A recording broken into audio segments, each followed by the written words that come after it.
అరటి గెలలను కత్తిరించిన అనంతరం వృధాగా పోయే అరటి బోదెల నుంచి ఉప ఉత్పత్తులను తయారు చేసేలా శిక్షణ అందిస్తోంది ఓ ప్రైవేట్ సంస్థ.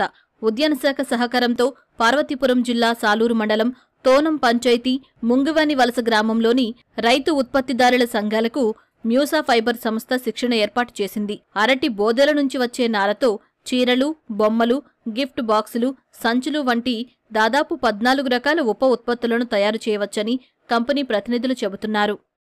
నేను మూసా ఫైబర్ నుంచి వచ్చాను. సో ఇక్కడ మేము కొన్ని FPOs తో మేము డెవలప్ చేసి హార్టికల్చర్ డిపార్ట్మెంట్ వాళ్ళతో కొలాబరేట్ చేసి వీళ్ళకి ట్రైనింగ్ ఇచ్చే పర్పస్ మీద ఇక్కడికి మీటింగ్ అరేంజ్ చేస్తాము. సో ముఖ్యంగా మేము రైతు అరటి కాయలు కొట్టంగానే మిగిలిన బొత్తలతోటి సో ఎలాంటి బై ప్రొడక్ట్స్ తయారు చేయాలా, దాన్ని ఎలా మార్కెట్ చేయాలనే విషయం మీద మేము ట్రైనింగ్ ఇస్తున్నాము. సో ట్రైనింగ్ ఇవ్వడమే కాకుండా ఆ బొత్తలకి నుంచి ఫైబర్ తీసే మెషిన్స్ కూడా మేమే ఇస్తున్నాము. ఆ మెషిన్స్ ఇచ్చిన తర్వాత వాటి నుంచి ఫైబర్ తీసిన తర్వాత దీని నుంచి ఒక 14 రకాల ప్రోడక్ట్లు మేము తయారు చేస్తున్నాము. సో ఆ ప్రోడక్ట్లు ఎలా తయారు చేయాలని వీళ్ళకి ట్రైనింగ్